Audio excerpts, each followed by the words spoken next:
കൃഷിവകുപ്പിന്റെയും തൃശൂർ ജില്ലാ പഞ്ചായത്തിന്റെയും കീഴിൽ പ്രവർത്തിക്കുന്ന എടത്തിരുത്തി നെൽ വിത്തുൽപാദന കേന്ദ്രത്തിൽ നെൽകൃഷിക്ക് ശേഷം വിവിധയിനം വിളകളുടെ മാതൃകാ തോട്ടങ്ങളാണ് 25 ഏക്കറിലായി ഒരുക്കിയിരിക്കുന്നത്. പച്ചക്കറി വിളകളായ വെണ്ട, മത്തൻ, കുമ്പളം, കണിവെള്ളരി, സാലഡ് വെള്ളരി, കണിമത്തൻ, പയർ, വിവിധയിനം ചീരകൾ, പഴവർഗ്ഗങ്ങളായി പൊട്ടുവെള്ളരി, തണ്ണിമത്തൻ, ഷമാം എന്നിവയും കൃഷി ചെയ്തു വരുന്നുണ്ട്. ജലദൗർലഭ്യം നേരിടുന്ന പാടങ്ങളിൽ അനുവർത്തിക്കാവുന്ന ചെറുധാന്യ കൃഷിയും ഇവിടെ സജീവമാണ്. റാഗി, തിന, ചാമ, മണിച്ചോളം, കമ്പ് എന്നീ ചെറുധാന്യങ്ങളോടൊപ്പം എള്ള് കൃഷിയും മുതിര, ഉഴുന്ന്, ചെറുപയർ, വളപ്പയർ, തുവര എന്നിങ്ങനെ വിവിധങ്ങളായ പയർ വർഗ്ഗങ്ങളും ഇവിടെ കൃഷി ചെയ്യുന്നുണ്ട്. സീഡ് ഫാമിലെ മുൻ കൃഷി ഓഫീസറും വയനാട് ആത്മ ഡെപ്യൂട്ടി ഡയറക്ടറായി സ്ഥാനക്കയറ്റം ലഭിച്ചുപോയ എസ് മിനിയുടെ നേതൃത്വത്തിലാണ് ഈ പരീക്ഷണ കൃഷി ആരംഭിച്ചത്.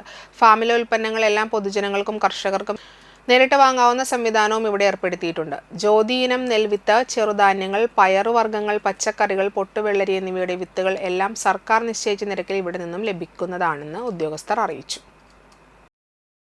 എൻ്റെ പേര് പ്രതീക്ഷ. സ്റ്റേറ്റ് സീഡ് ഫാം എടത്തുരുത്തിയിലെ കൃഷി അസിസ്റ്റൻ്റായി ജോലി ചെയ്തു വരികയാണ്. കഴിഞ്ഞ നമ്മുടെ എടത്തുരുത്തി സ്റ്റേറ്റ് സീഡ് ഫാമിൻ്റെ മെയിനായിട്ടുള്ള നെൽകൃഷിയാണ് നമ്മൾ കൂടുതലായിട്ടും ചെയ്യുന്നത്. 25ഓളം ഏക്കറിലാണ് നമ്മൾ നെൽകൃഷി ചെയ്തു വരുന്നത്.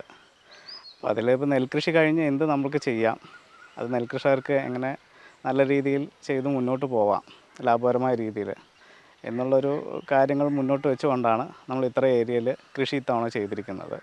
അപ്പോൾ ഇതിനകത്ത് നമ്മൾ മെയിനായിട്ട് തണ്ണിമത്തൻ, ഷമാം, പിന്നെ കണിവെള്ളരി, കണിമത്തൻ, പിന്നെ മത്തൻ, കുമ്പളം, ചീര, പിന്നെ എള്ള്, ചെറുപയർ, ഉഴുന്ന്, അതുപോലെ തന്നെ പയർ, പിന്നെ വളപ്പയറുകൾ, സണ്ണമ്പ് പോലുള്ള വിളകൾ, പിന്നെ ധാന്യവിളകളായിട്ടുള്ള കമ്പ്, തിന, ചാമ, റാഗി എന്നിങ്ങനെയാണ് നമ്മൾ മെയിനായിട്ട് ഇവിടെ ഇപ്പോൾ നിലവിൽ കൃഷി ചെയ്തുകൊണ്ടിരിക്കുന്നത്.